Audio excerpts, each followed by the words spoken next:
After saying all these things, I looked up to heaven and spoke to my Father. Father, the hour has come.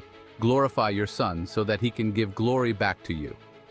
You have given me authority over everyone to give eternal life to those you have given me. Eternal life is knowing you, the only true God, and me, Jesus Christ, whom you sent to earth. I brought glory to you on earth by completing the work you gave me. Now, Father, bring me into the glory we shared before the world began. I have revealed you to those you gave me from this world. They were always yours, and you gave them to me. They have kept your word. My prayer is for those you have given me. They belong to you, and all that is mine is yours. They have accepted your message and believe you sent me. I am leaving the world, but they are staying. Holy Father, protect them by the power of your name, so they may be united just as we are.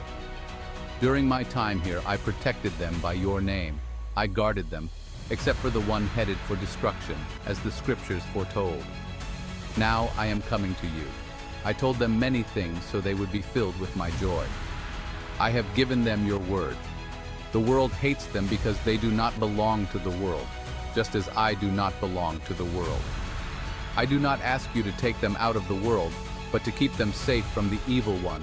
They are not of the world, just as I am not of the world. Make them holy by your truth. Your word is truth. As you sent me into the world, I send them into the world.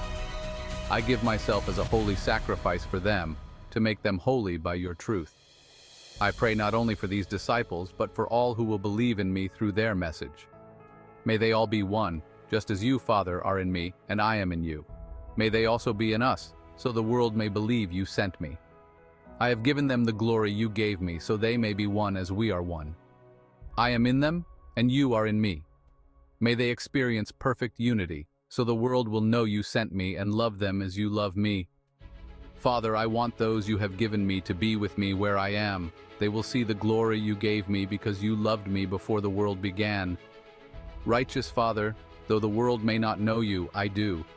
These disciples know you sent me, and I have revealed you to them. I will continue to reveal you to them, so your love for me may be in them, and I may be in them.